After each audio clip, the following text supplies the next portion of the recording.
हाजीपुर के सदर अस्पताल जैसे ही एंट्री करेंगे बड़े बोर्ड में लिखा है दलालों से सावधान। मगर इस अस्पताल में डॉक्टर कम दलाल ज़्यादा रहते हैं। ऐसा हम नहीं कर रहे, ऐसा ये वीडियो साक्ष्य है।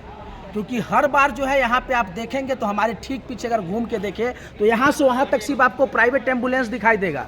और ये प्राइवेट एम्बुलेंस इसलिए नहीं है कि लोगों की सहायता के लिए है, ये प्राइवेट एम्बुलेंस इसलिए लगे रहते हैं कि यहाँ जो डीलर लोग हैं, दलाल लोग हैं, यहाँ से गरीब मरीज को उठा के सीधा प्राइवेट अस्पताल में एडमिट कर देते हैं। और इसमें जो होता है सबकी कमीशन बंधी हुई होती है कि इतना कमीशन लेके आइए और मरीजों को लेके जाइए। और सबसे बड़ी बात है कि यहाँ कमीशन की बात नहीं कि यहाँ तो बहुत सारे लोगों को कमीशन एडवांस में दे दिया गया है। ऐसे भी बहुत सारी बात है कि बहुत सारे स्टाफ जो है कमीशन एडवांस में लेके बैठे हैं कि यहाँ से मरीज को यहाँ उठा के ले जाना है। ऐसा ही एक वीडियो आया जहाँ पे अभी थोड़ी देर पहले एक व्यक्ति आता है, पीएमसीएच रेफर होता है, मगर यहाँ 102 गाड़ी यानी सरकारी एम्बुलेंस से जाने से बजाय प्राइवेट एम्बुलेंस से जाते हुए दिखाई देता है। और इसमें साफ तौर पे वो कहता है कि कहीं ना कहीं हम जो है अंदर से आए हैं कि प्राइवेट हॉस्पिटल में जाना है। मगर डॉक्टर की क्या खोजबीन होती है, डॉक्टर की क्या कानाफूसी होती है, क्या मरीजों को पढ़ाया जाता है कि ये समझ में नहीं आते। आखिर में कब तक ये सदर अस्पताल दलालों से मुक्त होगा?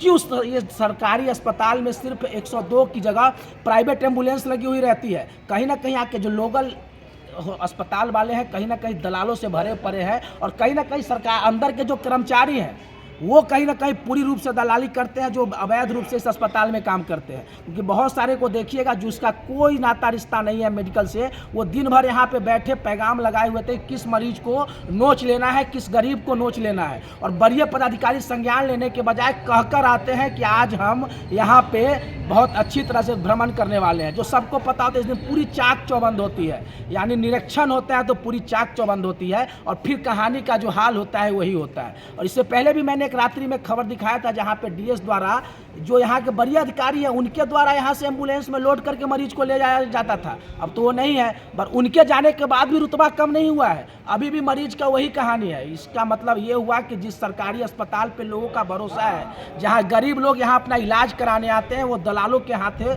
इस तरह मजबूर हो जाते हैं कि सरकारी अस्पताल ले जाने के बजाय उनको प्राइवेट अस्पताल भेज दिया जाता है। और प्राइवेट अस्पताल वाले उसका इस तरह से खून चूसते हैं। आपको इससे भली भांति परिपूर्ण होंगे। अगर आप लोग के घर में किसी भी का अगर कोई बीमारी से परेशान होंगे तो ये हालत जरूर देखेंगे कि किस तरह से जो होता है प्राइवेट अस्पताल जो होता है खून चूसता है। और सबसे बड़ी बात कि जहाँ सरकारी अस्पताल में प्राइवेट एम्बुलेंस दिन भर क्या करता है, दिन भर यहाँ सरकारी अस्पताल में सरकारी एम्बुलेंस की जगह प्राइवेट एम्बुलेंस लगा हुआ क्यों रहता है? और अंदर जो लोग हैं, जो कर्मचारी हैं बिना आईडी कार्ड के हैं, जिसको पता ही नहीं होता है कि इसमें कर्मचारी कौन है और दलाल कौन है। और यहाँ लगभग जो बड़ी बोर्ड लिखा हुआ है अंदर घुसते ही दलालों से सावधान, ऐसा मालूम पड़ता है कि अस्पताल में डॉक्टर कम, कर्मचारी कम और दलाल से भरा पड़ा है। आखिर में कब तक ये वरीय पदाधिकारी इस चीज़ को संज्ञान लेंगे?